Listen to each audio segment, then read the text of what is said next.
त्यासाठी तुम्हाला सगळ्यात पहिले इथे रजिस्ट्रेशन करावं लागेल. तर इथे तुम्हाला न्यू रजिस्ट्रेशन याच्या पुढे क्लिक कर या ऑप्शन क्लिक करायचं आहे. त्यानंतर अशा पद्धतीने इंटरफेस येईल.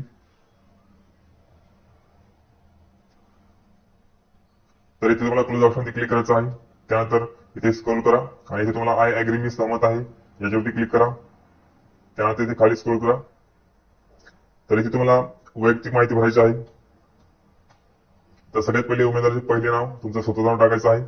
तर इथे नाव टाकताना तुमच्या 10वीच्या मागच्या वरती जसं नाव आहे तर तेच नाव तुम्हाला इथे फिल करायचं आहे. ओके. तर 10वीच्या मागच्या वरती सगळ्यात पहिले आडनाव असतं, त्यानंतर आपलं नाव असतं, त्यानंतर आपल्या वडिलांचं नाव असतं. ओके. तर इथे नाव फिल करताना सगळ्यात पहिले इथे आपल्याला स्वतःचं नाव फिल करायचं आहे.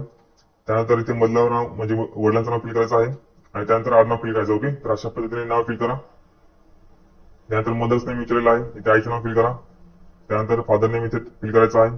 त्यानंतर तुमच्या नावात बदल झाला आहे का? ओके. जर झाला असेल तर येस ऑप्शन क्लिक करायचं आहे आणि तुमच्या नावात जो बदल झाला आहे ते नाव तुम्हाला पुढे फिल करायचं आहे. जर तुमच्या नावात बदल झाला असेल तर तुमच्याकडे त्याचा पुरावा असणं आवश्यक आहे, तुमच्याकडे गॅजेट असणं आवश्यक आहे. ओके. तर अशा पद्धतीने हे पॉईंट तुम्हाला समजून घ्यायचे आहेत. जर तुमच्या नावात बदल नसेल तर इथे नो ऑप्शन क्लिक करायचं आहे. त्यानंतर डेट ऑफ बर्थ फिल करा. इथे क्लिक करून तुम्हाला इथे डेट ऑफ बर्थ फिल करायचे. ओके. तर इथे बॅक एरोवरती क्लिक करून तुम्हाला इयर सिलेक्ट करायचं आहे. तर अशा पद्धतीने तुमची डेट ऑफ बर्थ इथे फिल करा. त्यानंतर मंथ सिलेक्ट करा आणि तुमची डेट सिलेक्ट करा. ओके. तर अशा पद्धतीने डेट सिलेक्ट केल्यानंतर पुढे ऑटोमॅटिक तुमचं तुमचं वय किती आहे ते ऑटोमॅटिक येऊन जाईल. ओके. त्यानंतर इथे जेंडर तुम्हाला सिलेक्ट करायचा आहे. पुढे तुम्हाला मोबाईल नंबर फिल करायचा आहे. त्यानंतर कन्फर्म मोबाईल नंबर, परत इथे मोबाईल नंबर फिल करा. त्यानंतर अल्टरनेट मोबाईल नंबर तुमच्याकडे जर असेल तुम्ही हा ऑप्शन इथे फिल करू शकता. ओके. इथं नाही भरला तर चालेल, ऑप्शन हा कंपल्सरी नाही इथे. त्यानंतर तुम्हाला इथे ईमेल आयडी फिल करायचा आहे. परत इथे कन्फर्म ईमेल आयडी परत इथे कन्फर्म करा. त्यानंतर एक्झाम सेंटर तुम्हाला इथे निवडायचे आहेत. तर इथे तुम्हाला तीन तीन एक्झाम सेंटर इथे तुम्हाला कंपल्सरी निवडायचे आहेत. ओके. तर इथे क्लिक करायचं आहे आणि तुमचं एक्झाम सेंटर तुम्हाला इथे निवडून घ्यायचं आहे. तर अशा पद्धतीने एक्झाम सेंटर तुम्ही इथे निवडून घ्या. त्यानंतर इथे तुम्हाला टिक करायचं आहे आणि पुढे तुम्हाला जनरेट ओटीपी या ऑप्शनमध्ये क्लिक करायचं आहे. त्यानंतर अशा पद्धतीने इंटरफेस येईल. तर इथे तुम्हाला इथे हा कोड दिलेला आहे, तो कोड तुम्हाला इथे फिल करायचा आहे आणि पुढे तुम्हाला सबमिट ऑप्शनवरती क्लिक करायचं आहे. त्यानंतर तुमच्या मोबाईल नंबर आणि ईमेलला ओटीपी आला असेल, तो ओटीपी तुम्हाला इथे फिल करायचा आहे आणि इथे तुम्हाला व्हॅलिडेट करून घ्यायचा आहे.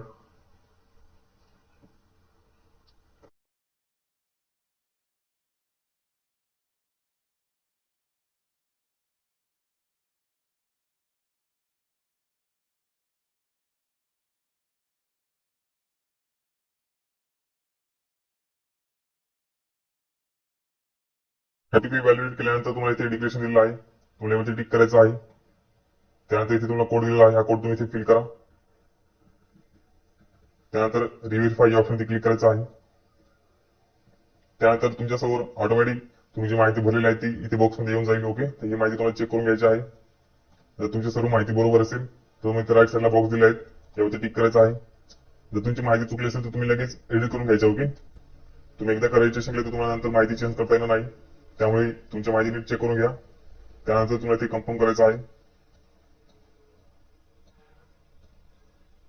त्यानंतर तुम्हाला सबमिट ऑप्शन क्लिक करायचं आहे. त्यानंतर ते ओके ऑप्शन क्लिक करा.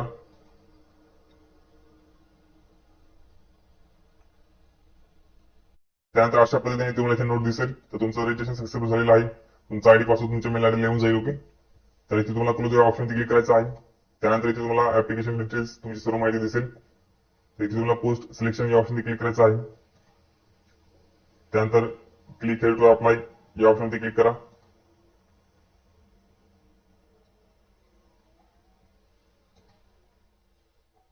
त्यानंतर अशा पद्धतीने इंटरफेस येईल.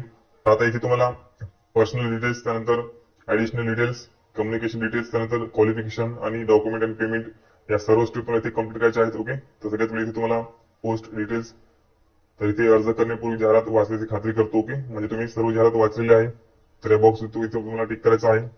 त्यानंतर पदाची निवड करा.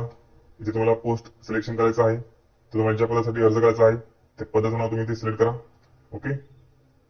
त्यानंतर ऑटोमॅटिक तुमचा पोस्ट कोड, ऍडव्हर्टाइजमेंट नंबर आणि ऍडव्हर्टाइजमेंट डेट ऑटोमॅटिक येऊन जाईल. ओके. खाली तुम्हाला उमेदवाराची वैयक्तिक माहिती इथे माहिती भरायची आहे. तर इथे तुम्हाला वैवाहिक तपशील म्हणजे मॅरिटल स्टेटस तुम्हाला इथे सिलेक्ट करायचं आहे.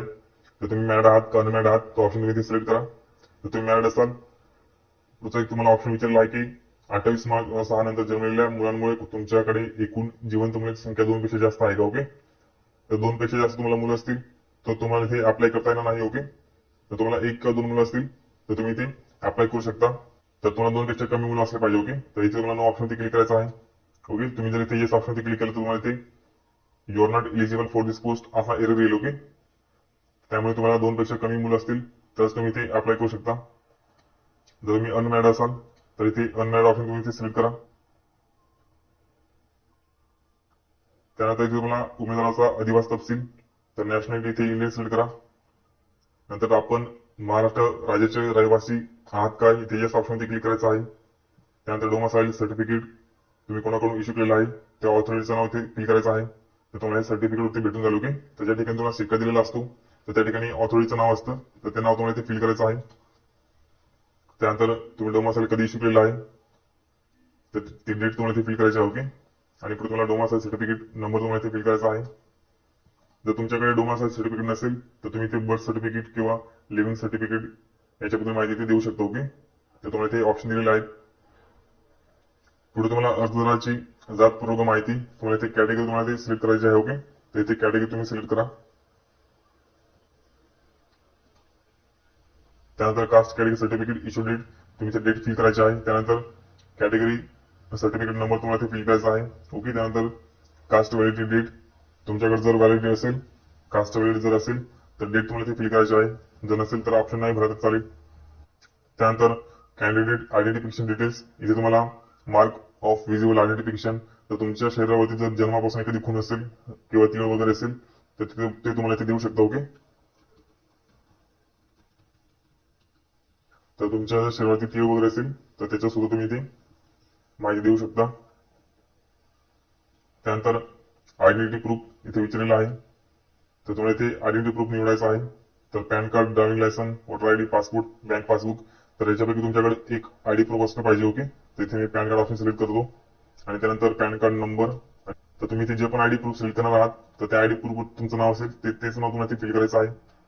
त्यानंतर इथे तुम्हाला डिक्लेरेशन दिलेलं आहे यावरती टिक करायचं आहे आणि पुढे तुम्हाला सेव्ह अँड नेक्स्ट या ऑप्शन क्लिक करायचं आहे. त्यानंतर ओके ऑप्शन क्लिक करा. आता तुम्हाला इथे ऍडिशनल डिटेल्स माहिती भरायची आहे. तुम्हाला इथे विचारलं की आपण आत्महत्याग्रस्त शेतकऱ्याचा मुलगा किंवा मुलगी आहात का तर असेल तरच करा नाही तर नो करायचं आहे. तर आता तुम्हाला जे प्रश्न विचारले आहेत तर याच्याबद्दल तुम्हाला आता इथे येस करणं ऑप्शन क्लिक करायचं आहे. ओके, तर इथे सर्व माहिती तुम्हाला त्याच पद्धतीने विचारलेली आहे. तुम्ही राज्य केंद्र सरकारचे कर्मचारी आहात का असेल तर करा नाही तर नो करायचं आहे. प्रकल्पग्रस्त असाल तर करा नाही तर नो करायचं आहे. जर तुम्हाला या आरक्षणाचा लाभ घ्यायचा असेल तर तुमच्याकडे सर्टिफिकेट असणं आवश्यक आहे. तुम्हाला ते ऑथॉरिटीचं नाव टाकावं लागेल. त्यानंतर इश्यू डेट आणि सिरियल नंबर तर तुमच्याकडे सर्टिफिकेट असणं आवश्यक आहे. ओके, जर नसाल तर नो ऑप्शन क्लिक करायचं आहे. त्याच पद्धतीने भूकंपग्रस्त असाल तर करा नाही तर नो करायचं आहे. अंशकालीन कर्मचारी आहात का जर असाल तर करा नाही तर नो करायचं आहे. तर मित्रांनो हे जे अंशकालीन उमेदवार आहेत तर यांना गव्हर्नमेंटने टेम्पररी जॉब दिलेला असतो आणि यांच्याकडे त्याच्या सर्टिफिकेट सुद्धा असतो. ओके, तर यांची जी नोंद आहे ती जिल्हा केंद्रामध्ये असते. तर अशा उमेदवारांनी ते येस करायचं आहे. ओके, तुमच्याकडे जर याचं सर्टिफिकेट नसेल तर इथे नो करायचं आहे. तुम्ही माझे सैनिक आहात का असेल तर करा नाही तर नो करायचं आहे. त्यानंतर तुम्ही जर खेळाडू असाल तर इथे येस करा नाही तर नो करायचं आहे. तर मित्रांनो इथे जे तुम्हाला आरक्षणाचे पॉईंट दिले आहेत तुम्ही इथे एकापेक्षा जास्त आरक्षणाचा लाभ घेऊ शकता. ओके, पण तुमच्याकडे ते सर्टिफिकेट असणं आवश्यक आहे. त्यानंतर तुम्ही जर अपंग उमेदवार असाल ओके तर तुमच्याकडे 40% किंवा त्याच्यापेक्षा जास्त ते पर्सेंटेजचं सर्टिफिकेट असणं आवश्यक आहे. तरच तुम्हाला ते येस करायचं आहे नाहीतर नो करायचं आहे. त्यानंतर स्वतंत्र सैनिकांनी नामांकित केले आहे का येस किंवा नो ऑप्शन क्लिक करा. तर अनाथ असाल तर येस करा नाही तर नो करायचं आहे. त्यानंतर इथे खाली तुम्हाला काही पॉईंट दिले आहेत तर हे तुम्हाला इथे FIR केस वगैरे जे कोर्टामध्ये केस वगैरे चालू असतात तर त्याच्याबद्दल पॉईंट दिलेले आहेत. तर तुमच्या अगेन्स्ट जर कोर्टामध्ये एखादी केस वगैरे चालू असेल तर त्याच्याबद्दल तुम्ही ते माहिती देऊ शकता. ओके, तर तुमच्या विरोधात एकही केस नसेल तर तुम्हाला ते सर्व ऑप्शन नो ऑप्शन क्लिक करायचं आहे. त्यानंतर शेवट नेक्स्ट या ऑप्शन क्लिक करायचं आहे आणि त्यानंतर ओके ऑप्शन क्लिक करा. त्यानंतर पुढची स्टेप ओपन होईल. आता इथे तुम्हाला तुमचा ऍड्रेस फिल करायचा आहे तर तुमचा इथे ऍड्रेस फिल करा. त्यानंतर कंट्री तुमचं इथे इंडिया सिलेक्ट करा. त्यानंतर इथे तुमचं स्टेट सिलेक्ट करा. पुढे तुम्हाला जिल्हा सिलेक्ट करायचा आहे. त्यानंतर तुमचं इथे सिटी तुमच्या गावाचं नाव टाका. ओके, तुमच्या शहराचं किंवा गावाचं नाव टाका. त्यानंतर इथे पिनकोड फिल करायचा आहे. आणि त्यानंतर तुमचा जर पत्रव्यवहाराचा पत्ता आणि कायमचा पत्ता सेम असेल तर तुम्हाला ते येस ऑप्शनवरती क्लिक करायचं आहे. तुम्ही जो वरती ऍड्रेस क्लिक करणार आहात तो ऑटोमॅटिक खाली येऊन जाईल. ओके, आणि पुढे तुम्हाला सेव्ह अँड नेक्स्ट या ऑप्शनवरती क्लिक करायचं आहे. त्यानंतर अशा पद्धतीने पुढचे स्टेप होईल. आता इथे तुम्हाला सर्व क्वालिफिकेशन डिटेल्स माहिती भरायची आहे. तर इथे तुम्हाला सगळ्यात पहिले विचारलं आहे की तुम्हाला मराठी भाषेचं ज्ञान आहे का. ओके, तर तुम्हाला मराठी भाषेचं ज्ञान असणं आवश्यक आहे. तुम्हाला महाराष्ट्रामध्ये जॉब करायचा आहे, त्यामुळे तुम्हाला मराठी लँग्वेज येणं कंपल्सरी आहे. तर इथे तुम्हाला येस ऑप्शनवरती क्लिक करायचं आहे. जर तुम्ही ते नो ऑप्शनवरती क्लिक केलं तर तुम्हाला इथे you are not eligible for this post अशा पद्धतीने एरर येईल. त्यामुळे तुम्हाला इथे येस ऑप्शनवरती क्लिक करायचं आहे. त्यानंतर तुम्हाला खाली इथे 10वीची माहिती भरायची आहे. तर इथे तुमच्या बोर्डचं नाव तुम्ही इथे सिलेक्ट करा. त्यानंतर तुमच्या शाळेचं नाव किंवा संस्थेचं नाव टाकायचं आहे.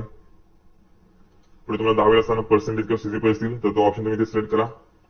आणि त्यानंतर तुम्हाला मिळालेले गुण इथे फिल करा. त्यानंतर एकूण गुण तुम्हाला इथे फिल करायचे आहेत. पुढे तुमचे पर्सेंटेज ऑटोमॅटिक येऊन जातील. त्यानंतर 10वीचं मंथ आणि इयर पासून तुम्हाला फिल करायचं आहे. तर तुम्हाला 10वीच्या सर्टिफिकेटवरती तुम्हाला लेफ्ट साईडला खाली कोपऱ्यात भेटून जाईल. तर इथे तुमचं तुम्ही पहिले वर्ष सिलेक्ट करा, त्यानंतर महिना सिलेक्ट करायचा आहे. तर अशा पद्धतीने इथे माहिती भरायची आहे. आणि त्यानंतर सेव्ह अँड नेक्स्ट या ऑप्शनवरती क्लिक करायचं आहे. त्यानंतर ओके ऑप्शनवरती क्लिक करा. त्यानंतर अशा पद्धतीने तुम्हाला डॉक्युमेंट अपलोड करण्यासाठी स्टेप ओपन होईल. ओके, त्यानंतर हे तुम्हाला इथे सर्व डॉक्युमेंट्स तुम्हाला अपलोड करायचे आहेत. तर इथे सगळ्यात पहिले तुम्हाला फोटो अपलोड करायचा आहे. तर इथे तुम्हाला क्लिक हेअर टू अपलोड या ऑप्शनवरती क्लिक करायचं आहे. त्यानंतर इथे तुम्हाला ड्रॉप फाईल हिअर या ऑप्शनवरती क्लिक करायचं आहे आणि तुम्हाला तुमचा फोटो अपलोड करायचा आहे. तर मित्रांनो, फोटोचं डायमेन्शन तुम्हाला इथे 4.5 सेंटीमीटर तुम्हाला त्याची उंची ठेवायची आहे. त्यानंतर 3.5 सेंटीमीटर तुम्हाला त्याची रुंदी ठेवायची आहे. ओके, तर अशा पद्धतीने तुम्हाला डायमेन्शन सेट करून तुम्हाला तिथे अपलोड करायचं आहे. आणि साईज तुम्हाला 80 KB ते 200 KB आतच ठेवायची. ओके, तर अशा पद्धतीने तुम्हाला इथे फॉर्मॅट पण दिलेला आहे, जेपीईजी किंवा जेपीजी फॉर्मॅट दिलेला आहे. तर हे सर्व तुम्ही इथे तुम्हाला सर्व माहिती दिलेली आहे. तर या पद्धतीने तुम्ही फोटोची साईज करा आणि त्यानंतर इथे अपलोड करा. ओके, जर तुम्हाला फोटोची साईज करता येत नसेल तर तुम्हाला इथे IM रिसायझर ही वेबसाईट तुम्हाला ओपन करून घ्यायची. ओके,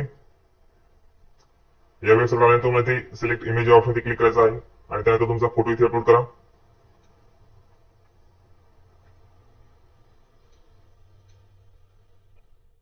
त्यानंतर इथे तुम्हाला इथे पिक्सल दिला आहे, तिथे तुम्हाला सेंटीमीटर ऑप्शन निवडायचं आहे युनिटमध्ये. ओके, तर इथे युनिटमध्ये सेंटीमीटर ऑप्शन निवडा आणि इथे तुम्हाला किती दिलं आहे तर इथे तुम्हाला 4.5 सेंटीमीटर तुम्हाला त्याची हाईट दिलेली आहे आणि 3.5 सेंटीमीटर तुम्हाला रुंदी दिलेली आहे. तर अशा पद्धतीने इथे तुम्ही रुंदी 3.5 सेंटीमीटर आणि हाईट तुम्हाला 4.5 सेंटीमीटर फिल करायचं आहे. तर अशा पद्धतीने इथे माहिती भरा आणि त्यानंतर इथे फॉर्मॅट तुम्ही जेपीईजी किंवा जेपीईजी दोनपैकी कोणता पण एक तुम्ही सिलेक्ट करू शकता. ओके, आणि त्यानंतर डाउनलोड या ऑप्शनवरती क्लिक करा. तर मित्रांनो, तिथे तुम्ही बघितलं इथे डायमेन्शन वगैरे सिलेक्ट झालेला आहे. ओके, आणि याची साईज सुद्धा 108 KB झालेली आहे. तर तुम्हाला इथे साईज 80 KB ते 200 KB च्या आत पाहिजे. ओके, तर अशा पद्धतीने तुम्ही इथे सर्व माहिती तुम्हाला इथे दिलेली आहे. मित्रांनो, तुम्ही सर्व इथे साईज वगैरे केल्यानंतर जर इथे साईज जर 80 KB पेक्षा कमीच असेल तर तुम्हाला इथे हा फोटो डाउनलोड करून घ्यायचा आहे. ओके, हा फोटो डाउनलोड केल्यानंतर तुम्हाला इथे imagedi7.org ही वेबसाईट तुम्हाला ओपन करून घ्यायची. ओके, आणि इथे तुम्हाला सिलेक्ट इमेज या ऑप्शनवरती क्लिक करायचं आहे आणि तुम्ही आता जो डाउनलोड केलेला फोटो आहे तो इथे तुम्हाला अपलोड करायचा आहे. आणि इथे तुम्हाला साईज मध्ये तुम्ही 80 KB ते 200 KB च्या मध्ये कोणती पण साईज घेऊ शकतो. ओके, आणि पुढे तुम्हाला इन्क्रीज साईज या ऑप्शनवरती क्लिक करायचं आहे. तर अशा पद्धतीने तुम्ही साईज सुद्धा इन्क्रीज करू शकता. ओके, जर तुम्ही तिथे साईज जर कमी येत असेल तर तुम्ही या वेबसाईटवर येऊन तुम्ही साईज वाढवून घ्यायची आहे. तर अशा पद्धतीने तुम्ही इथे बघू शकता 190 KB झालेलं आहे. तर इथे डाउनलोड या ऑप्शनवरती क्लिक करून घ्यायचं आहे. डाउनलोड केल्यानंतर मित्रांनो अशा पद्धतीने PI7 असं नाव येईल. ओके, तर तुम्हाला याचं नाव चेंज करून तुम्हाला इथे फोटो नाव द्यायचं आहे. ओके, जर तुम्ही सिग्नेचरची साईज करत असाल तर इथे डाउनलोड केल्यानंतर त्याला सिग्नेचर असं नाव द्या. ओके, तर अशा पद्धतीने फोटो आणि सिग्नेचरची साईज करून घ्यायची आहे. जर तुम्हाला सिग्नेचर साईज करायचं असेल तर तुम्ही इथे क्लिक हेअर टू अपलोड या ऑप्शनवरती क्लिक करा आणि त्यानंतर इथे तुम्हाला साईज दिलेली आहे 80 KB ते 200 KB आणि फॉर्मॅट तुम्हाला जेपीईजी किंवा जेपीजी दिलेला आहे. आता इथे तुम्हाला डायमेन्शनची कोणतीही माहिती दिलेली नाही. तर तुम्ही इथे काय करायचं आहे तर इथे IM रिसायझर वेबसाईट ओपन करा. ओके, त्यानंतर इथे अपलोड न्यू फोटो या ऑप्शनवरती क्लिक करायचं आहे आणि इथे सिलेक्ट इमेज या ऑप्शनवरती क्लिक करून तुम्ही तुमची सिग्नेचर तुम्हाला इथे अपलोड करून घ्यायचे आहे. मित्रांनो, तुम्हाला आता मी जे सांगतो की हे प्रॉपर इन्स्ट्रक्शन जर फॉलो केले तर तुम्हाला इथे फोटो आणि साईन अपलोड करायला कोणताही प्रॉब्लेम येणार नाही. ओके, तर तुम्हाला मी स्टेप बाय स्टेप ज्या स्टेप सांगू राहिलो. ओके, तर तुम्ही फॉलो करा. तुम्हाला इथे फोटो आणि सिग्नेचर अपलोड करायला काही प्रॉब्लेम येणार नाही. तर इथे तुमची साईन अपलोड करून घ्या. ओके, आणि तुम्हाला इथे पिक्सल ऑप्शन निवडून घ्यायचा आहे. पिक्सल पिक्सल केल्यानंतर तुम्हाला इथे विड्थ 140 पिक्सल ठेवायचे आहे. ओके, आणि हाईट तुम्हाला इथे 60 पिक्सल ठेवायचे आहे. तर अशा पद्धतीने माहिती भरून घ्या आणि त्यानंतर फॉर्मॅट जेपीजी किंवा जेपीजी कोणता पण तुम्ही एक घेऊ शकता. ओके, आणि पुढे डाउनलोड ऑप्शन क्लिक करा.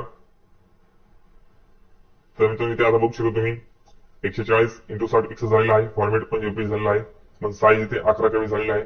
ओके, तर साईज आपल्याला 80 KB ते 200 KB च्या मध्ये पाहिजे. ओके, तर इथे तुम्हाला इथे डाउनलोड करून घ्यायचं आहे. इमेज तुम्ही डाउनलोड करून घ्या. ओके, आता हे डाउनलोड झालेली इमेज तुम्ही इथे या वेबसाईट आल्यानंतर इथे तुम्हाला इथे सिलेक्ट इमेज ऑप्शन क्लिक करा आणि इथे तुमची ती आता तुम्ही डाउनलोड केलेली सिग्नेचर अपलोड करा आणि साईज तुम्हाला 80 KB ते 200 KB च्या मध्ये तुम्ही कोणती पण घेऊ शकता. ओके, आणि पुढे तुम्हाला इन्क्रीज साईज या ऑप्शन क्लिक करायचं आहे. तर मित्रांनो अशा पद्धतीने तुम्ही इथे बघू शकता 190 KB झालेला आहे. तर तुम्ही तुमच्या फोटोची साईज सुद्धा वाढवू शकता. ओके, तर तुम्हाला प्रॉपर जे इन्स्ट्रक्शन दिलेले आहेत त्याच्यानुसार तुम्ही इथे फोटोचं डायमेन्शन, साईज आणि फॉर्मॅट तुम्हाला सेट करून सेव्ह करून ठेवायचं आहे. ओके, आणि त्यानंतर तिथे तुम्हाला अपलोड करायचं आहे. तर इथे डाउनलोड करून घ्या. डाउनलोड झाल्यानंतर तुम्हाला अशा पद्धतीने PI7 अशा पद्धतीने इथे नाव येईल. ओके, तर तुम्ही नाव चेंज करून तुम्ही सिग्नेचर नाव असं द्यायचं आहे. ओके, तर फोटो आणि साईनचे तुम्ही साईज केल्यानंतर इथे वेबसाईट ओपन करा. त्यानंतर इथे तुम्हाला क्लिक हेअर टू अपलोड या ऑप्शन क्लिक करायचं आहे. त्यानंतर ड्रॉ फाईल हिअर या ऑप्शन क्लिक करा. तुमचा फोटो तुम्हाला इथे अपलोड करायचा आहे. तर मित्रांनो अशा पद्धतीने फाईल अपलोडेड सक्सेसफुली तुम्हाला मेसेज येईल. ओके, तर असा मेसेज आल्यानंतर तुम्ही इथे क्लोज करू शकता. ओके, त्यानंतर इथे तुम्हाला सिग्नेचर अपलोड करायचे. ओके, तर इथे क्लिक हेअर टू अपलोड या ऑप्शन क्लिक करा. त्यानंतर तुम्ही जे डाउनलोड केले सिग्नेचर आहे इथे अपलोड करा. ओके, तर अशा पद्धतीने त्यानंतर तुम्ही इथे बघू शकता फाईल अपलोड सक्सेसफुली. तर तुम्हाला इथे मी फोटो आणि सिग्नेचर साईज करून दाखवलेली आहे आणि इथे तुम्हाला अपलोड सुद्धा करून दाखवलेलं. ओके, तर मित्रांनो तुम्ही इथे नाव चेंज करायला विसरू नका. ओके, तर इथे मी सिग्नेचरला साईन असं नाव दिलेलं आहे. तर फोटोला फोटो असं तुम्ही नाव देऊन घ्या. ओके, तर तुम्ही इथे बघू शकता फोटोला फोटो असं नाव दिलेलं आहे. त्यानंतर 10वीचं मार्कशीट किंवा सर्टिफिकेट तुम्हाला इथे अपलोड करायचं आहे. त्या दोघांपैकी तुम्ही कोणतं पण एक डॉक्युमेंट तुम्हाला इथे अपलोड करायचं आहे. ओके, तर मार्कशीट किंवा सर्टिफिकेट इथे अपलोड करा. तर इथे क्लिक हेअर टू अपलोड या ऑप्शन क्लिक करायचं आहे. त्यानंतर 100 KB ते 2 MB च्या मध्ये तुम्हाला साईज ठेवायची. ओके, आणि तुम्हाला फक्त PDF फॉर्मॅट मध्ये डॉक्युमेंट्स अपलोड करायचे आहेत. ओके, तर फोटो आणि सिग्नेचर सोडून जे बाकीचे डॉक्युमेंट आहेत ते तुम्हाला सर्व 100 KB ते 2 MB च्या मध्ये साईज ठेवायचे आहे. ओके, आणि फॉर्मॅट तुम्हाला PDF फॉर्मॅटच ठेवायचा आहे. ओके, तर इथे doc file area option click करायचं आहे. तुमच्या फाईलमध्ये तुम्ही ते डॉक्युमेंट अपलोड करून घ्या.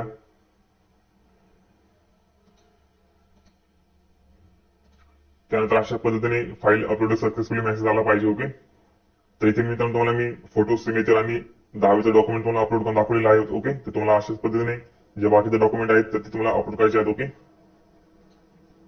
पुढे तुम्हाला इथे डोमासाईल अपलोड करायचं आहे. ओके, डोमासाईल किंवा तुमच्याकडे जर डोमासाईल नसेल तर तुम्ही लिव्हिंग सर्टिफिकेट किंवा बर्थ सर्टिफिकेट इथे अपलोड करू शकता. त्यानंतर कास्ट सर्टिफिकेट तुम्हाला इथे अपलोड करायचं आहे. त्यानंतर अपलोड पॅन कार्ड. तर इथे तुम्ही फॉर्म भरताना जे आयडी प्रूफची माहिती देणार आहात. ओके, तर मी फॉर्म भरताना पॅन कार्डची माहिती दिली होती त्यामुळे ते पॅन कार्ड आलेलं आहे. जर तुम्ही माहिती भरताना ड्रायव्हिंग लायसन्स किंवा वोटर आयडी कार्ड सिलेक्ट केलं असेल तर तुम्हाला इथे तेच डॉक्युमेंट अपलोड करण्यासाठी येईल. ओके, तर अशा पद्धतीने हे पॉईंट तुम्हाला समजून घ्यायचे आहेत. त्यानंतर इतर संबंधित कागदपत्रे तुम्हाला जर एखादं डॉक्युमेंट अपलोड करायचं असेल तर तुम्ही इथे अपलोड करू शकता. ओके, त्यात तुम्हाला खाली तुमचं नाव आणि तुमचं पेमेंट दिसेल. खाली तुम्हाला डिक्लेरेशन दिलेलं आहे. या सर्व डिक्लेरेशन तुम्हाला टिक करायचं आहे.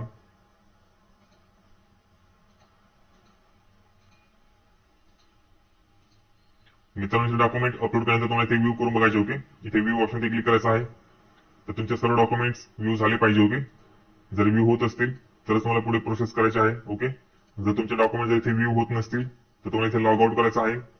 लॉग आउट करून तुम्हाला परत लॉग इन करायचं आहे. ओके, लॉग इन केल्यानंतर परत तुम्हाला या स्टेपला यायचं आहे. जर वेबसाईटला काही एरर असेल तर तुमचे डॉक्युमेंट्स इथे व्ह्यू होणार नाहीत. ओके, त्यामुळे हा पॉईंट लक्षात ठेवायचा आहे. तुमचे सर्व डॉक्युमेंट जर इथे व्ह्यू होत असतील तरच तुम्हाला इथे पुढे प्रोसेस करायची आहे. ओके, तर तुम्हाला इथे मी 3 डॉक्युमेंट अपलोड करून दाखवलेले आहेत. तर बाकीचे डॉक्युमेंट तुम्ही अपलोड करू शकता. तर इथे तुम्हाला मी 3 डॉक्युमेंट्स अपलोड करून दाखवलेले आहेत. तर बाकीचे डॉक्युमेंट तुम्ही इथे अपलोड करू शकता. ओके, तुम्ही इथे जर बघितलं तर 100 KB 2 MB आणि PDF फॉर्मॅट. तर याच फॉर्मॅटमध्ये तुम्हाला बाकीचे डॉक्युमेंट्स अपलोड करायचे आहेत. फक्त तुम्हाला फोटो आणि सिग्नेचरची साईज तुम्हाला वेगळी दिलेली आहे. ओके, तर सगळे डॉक्युमेंट जर व्ह्यू होत असतील तर तुम्हाला ते डिक्लेरेशन मध्ये टिक करायचं आहे आणि त्यानंतर प्रिव्ह्यू ऑप्शन क्लिक करा. तुमच्यासमोर तुमचा संपूर्ण फॉर्म ओपन होईल. ओके, तुम्हाला संपूर्ण माहिती चेक करून घ्यायची आहे. जर तुमची संपूर्ण माहिती बरोबर असेल तरच तुम्हाला पुढे सबमिट करायचं आहे. ओके, तर इथे तुमची सर्व माहिती तुम्ही चेक करून घ्या. ओके, खाली तुम्हाला ओके ऑप्शन क्लिक करायचं आहे आणि त्यानंतर सबमिट ऑप्शन क्लिक करायचं आहे. सबमिट केल्यानंतर तुमच्या समोर मित्रांनो पेमेंटची विंडो ओपन होईल. तर पेमेंटची विंडो ओपन झाल्यानंतर तुम्हाला पेमेंट करून घ्यायचं आहे. पेमेंट झाल्यानंतर तुम्हाला परत तिथे लॉग इन करायचं आहे. ओके, लॉग इन केल्यानंतर तुमच्या फॉर्मची तुम्हाला प्रिंट काढून घ्यायची आहे. फॉर्मची प्रिंट काढल्यानंतर तुम्ही जे पेमेंट केलं ओके, तर त्या पेमेंट स्लिपची पण प्रिंट काढून घ्या. तर मित्रांनो अशा पद्धतीने आपण संपूर्ण माहिती स्टेप बाय स्टेप बघितलेली आहे. आई तुम्हाला सर्व पॉईंट समजले असतील. तर मित्रांनो व्हिडिओला नक्की लाईक करा. आपल्या चॅनल जर पहिल्यांदा असेल तर आपल्या चॅनलला सबस्क्राईब करायला विसरू नका. तर चला मित्रांनो भेटू पुढच्या व्हिडिओमध्ये. धन्यवाद.